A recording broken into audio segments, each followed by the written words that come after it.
In today's video, I'm going to teach you how to add an add-on domain in Hostgator. Whether you're looking to manage multiple websites or streamline your online presence, this guide will walk you through the updated process step by step for 2025. Let's dive right in.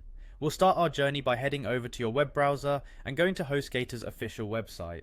Once there, you'll want to locate in the upper right corner of the homepage the Sign In button. Clicking this button will take you to your account login page, where you'll be prompted to enter your login details. Go ahead and do this to access your Hostgator account. Now that you're logged in, you should find yourself at the Hostgator home dashboard. This is your base of operations for managing all things related to your hosting account and domains. From here, look for the website option and give that a click. This selection will guide you to the section where you can control various aspects of your web hosting. Next, you'll see a settings button that you need to click. This area is crucial for making adjustments to your hosting setup. After entering the settings page, find and click on the advanced option. This leads us to a more detailed control panel where you'll have a lot of power over the specifics of your hosting environment.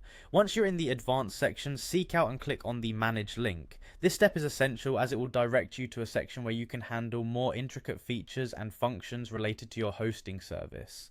After you have managed to get to the relevant section, now all that remains is to click on domains. This part of your control panel is where you will add, remove, and manage all your domains. Now you're in the final stretch. In the domains section, you'll see an option or button labeled as add-on domains. Click on it.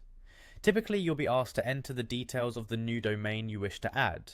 This includes entering the domain name and creating a subdomain. Hostgator may automatically fill out the document route, but ensure it's where you want your files to reside.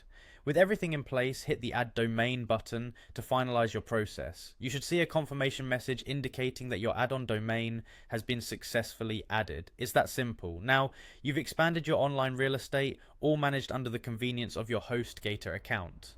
Thank you for following along. Be sure to leave a comment if you found this guide helpful or have any questions. Don't forget to subscribe for more tutorials and tech tips. See you in the next video.